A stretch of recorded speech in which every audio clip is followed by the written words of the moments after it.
Rencang Bahasa, perkenalkan, saya Farah Rahmadiani dari Universitas Pamulang. Saya perwakilan dari Provinsi Banten. Di video kali ini memuat pesan tentang pentingnya pengutamaan bahasa Indonesia sebagai identitas negara. Bahasa Indonesia ialah bahasa resmi bangsa Indonesia.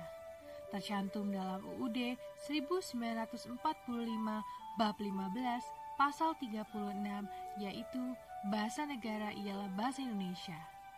Bahasa Indonesia juga memiliki fungsi sebagai pemersatu bangsa.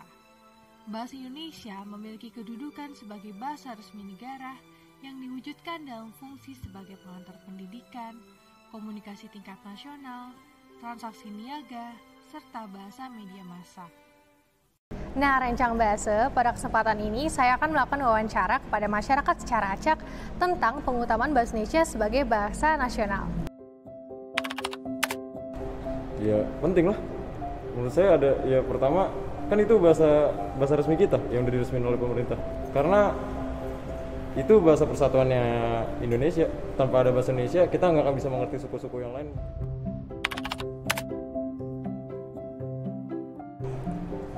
Telepon genggam. Menurut saya bahasa Indonesia itu penting ya, karena alasannya itu bahasa Indonesia itu adalah bahasa ibu atau bahasa kita sejak lahir. Kita sudah ditanamkan bahasa-bahasa Indonesia karena kita sendiri pun adalah warga negara Indonesia, jadi kita wajib dan harus menggunakan bahasa Indonesia.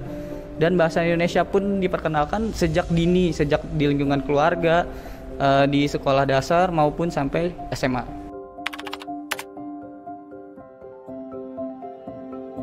Pengeras suara.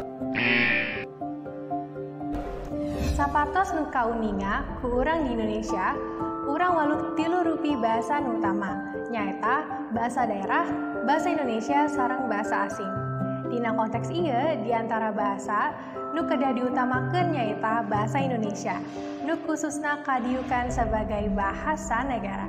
Sapartos nu tos diatur dina Undang-Undang Nomor 24 Tahun 2008 tentang bendera, bahasa, ciri negara, jeung lagu kebangsaan Indonesia. Nu nerangkeun bahwa urang kedah ngahargai sareng ngahormat kana bahasa Indonesia. According to previous Indonesian national legislation, state that the Indonesian language must be used in national or international forums in Indonesia.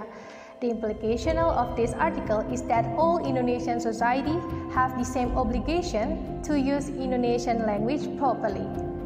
Educational institution, government, families, social media, and even starting from ourselves have an important role in prioritizing Indonesian language as a national language. Akhir kata, jadilah generasi muda yang tak lupa akan budaya dan terus mengharumkan nama bangsa.